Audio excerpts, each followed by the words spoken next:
सुप्रभात बच्चों, एक बार पुनः MDSC ऑनलाइन क्लासेस ग्रुप में आपका स्वागत है। आज की हमारी क्लास भी पूर्व ज्ञान पर आधारित होगी। ठीक है, आपके सामने स्क्रीन पर एक चित्र दिखाई दे रहा होगा जिसमें 4 गोले आपको दिख रहे होंगे। आ जो बड़े गोले के ऊपर लिखा है, नीचे बा, शा और दा, ये 3 छोटे गोले आपको दिख रहे हैं। सबसे ऊपर बड़े गोले में देखिए, जिसमें क्रिया अन्वेषण, खोज अर्थात क्रिया की खोज लिखा हुआ है। उस गोले के चारों तरफ देखिए नंबर पड़े हुए हैं। जूम कर देता हूँ। 1 2 3 4 5 6 7 8 9। ठीक है, ये 9 शब्द लिखे हुए हैं। ये जो शब्द लिखे हुए हैं, हम इन्हें किसी वाक्य में कर्ता के रूप में लिख सकते हैं अथवा लिखे जाते हैं। ठीक, आज हम इस कक्षा के माध्यम से कर्ता और क्रिया का शुद्ध प्रयोग सीखेंगे। नीचे जो 3 गोले लिखे हुए हैं, बा, शा और दा, इन तीनों गोलों में क्रियाएं लिखी हुई हैं। ठीक है, जिसे धातु कहते हैं, आप लोग पढ़ चुके हैं कक्षाओं में। ठीक है, तो किस कर्ता के साथ किस धातु को लगाना है, हम इस चार्ट के माध्यम से सीखेंगे। ठीक है, आपको पता है कि हम क्रिया का प्रयोग कर्ता के अनुसार ही करते हैं, अर्थात कर्ता हमारा जिस पुरुष और वचन का होगा, हम क्रिया भी उसी पुरुष और वचन की लगाते हैं। तो सबसे पहले हम कर्ता को सीख लेते हैं, समझ लेते हैं थोड़ा सा। जैसे यहाँ पर देखिए, ये लिखा हुआ है 1 नंबर पर, देखिए त्वम। ठीक है, त्वम हम लोग जानते हैं यह किस शब्द और विभक्ति वचन का रूप है, बताइए। ठीक है, मैं बताता हूँ। त्वम शब्द युष्मद शब्द है। जो त्वम शब्द रूप है वह युष्मद शब्द के प्रथमा विभक्ति एक वचन का रूप है। ठीक है, इसी तरह से नंबर 3 पर देखिए, युवाम। युवाम शब्द रूप जो है वह युष्मद शब्द के प्रथमा विभक्ति द्विवचन का रूप है। इसी भांति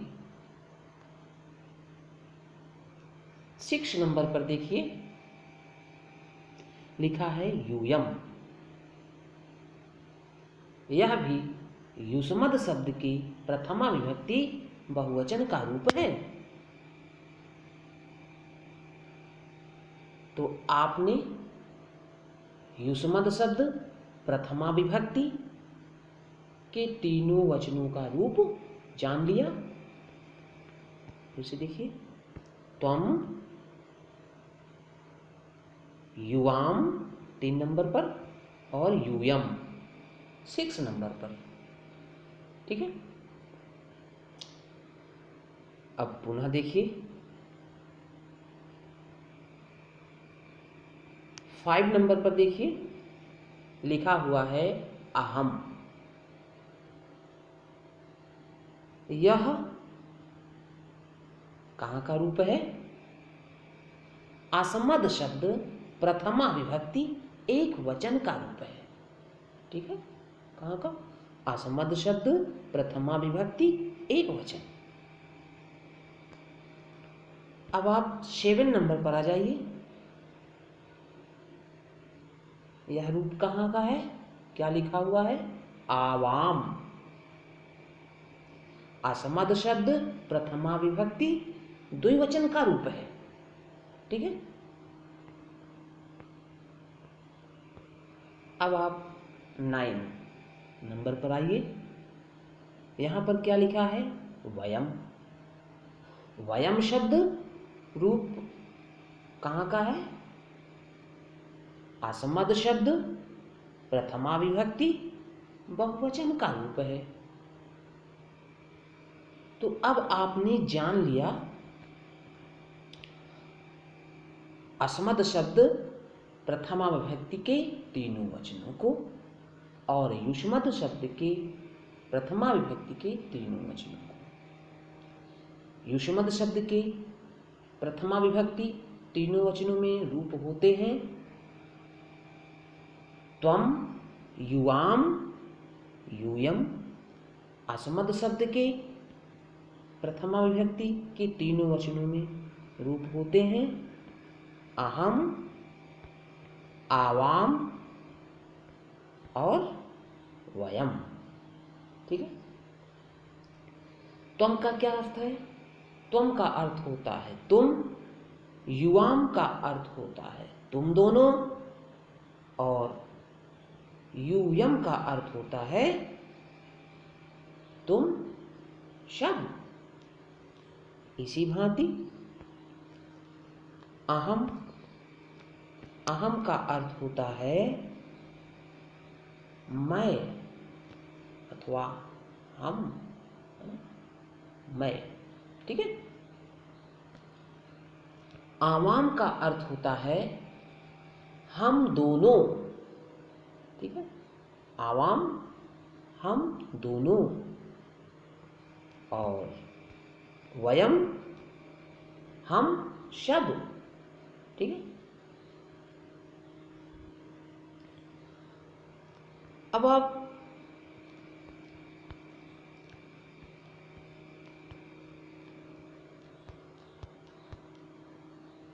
दो नंबर पर देखिए लिखा है अश्व।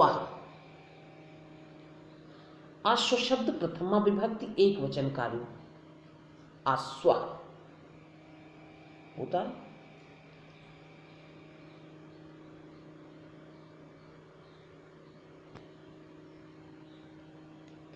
4 नंबर पर देखिए फलान शब्द लिखा है।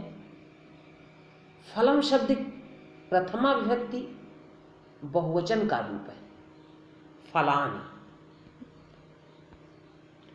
और 8 नंबर पर देखिए तो बालिके शब्द लिखा हुआ है। यह भी प्रथमा विभक्ति द्विवचन का रूप है। ठीक,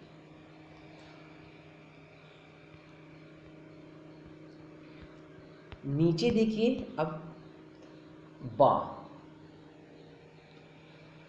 बा वाले गोले में 3 क्रियाएं लिखी हैं धावति, नमामः और पठत। ठीक है, शा में देखिए पठतः, पठसि और पिबावः।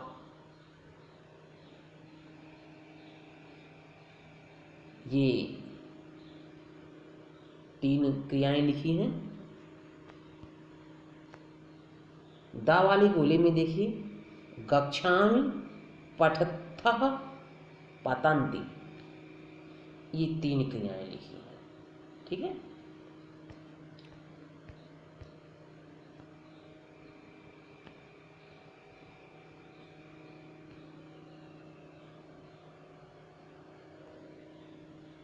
अब हमें ये देखना है कि किस शब्द को किस धातु से जोड़ेंगे। यह करने के लिए हमें सबसे पहले पुरुष का ज्ञान होना आवश्यक है। तो मैं आपको बता दूं, अश्वः, बालिके और फलानि, ये 3 शब्द जो हैं ये प्रथम पुरुष के शब्द हैं। ठीक है, इनके वचन का ज्ञान होना भी आवश्यक है। तो अश्वः एक वचन का, बालिके द्विवचन का और फलानि बहुवचन का रूप है। तो ये क्लियर हुआ कि ये प्रथम पुरुष के शब्द हैं और अश्वः एक वचन, बालिके द्विवचन तथा फलानि बहुवचन का शब्द रूप है। ठीक है, अब मध्यम पुरुष को देखें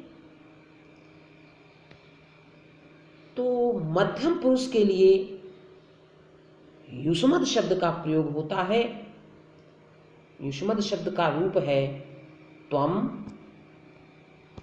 त्वम, युवाम और यूयम। 6 नंबर पर, अर्थात तुम, तुम दोनों, तुम सब, ये मध्यम पुरुष हुआ।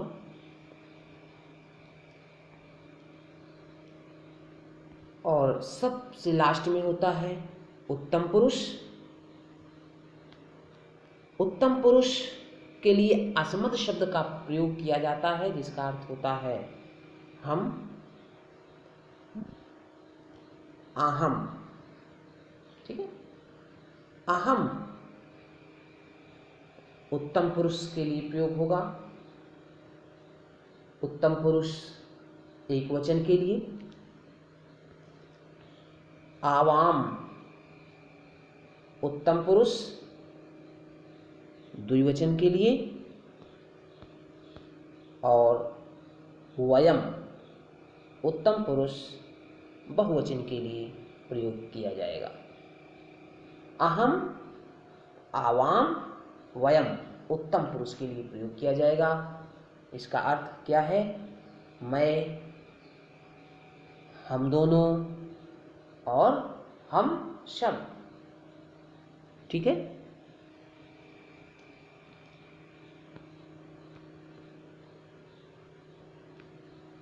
हम ये भी जान लेते हैं कि प्रथम पुरुष किसको कहते हैं। वाक्य में हम किसे प्रथम पुरुष समझेंगे, वाक्य में कब हम मध्यम पुरुष समझेंगे, कब हम किसी वाक्य में कर्ता को उत्तम पुरुष का जानेंगे। तो इसको जानने के लिए हम आपको बताते हैं कि किसी भी वाक्य में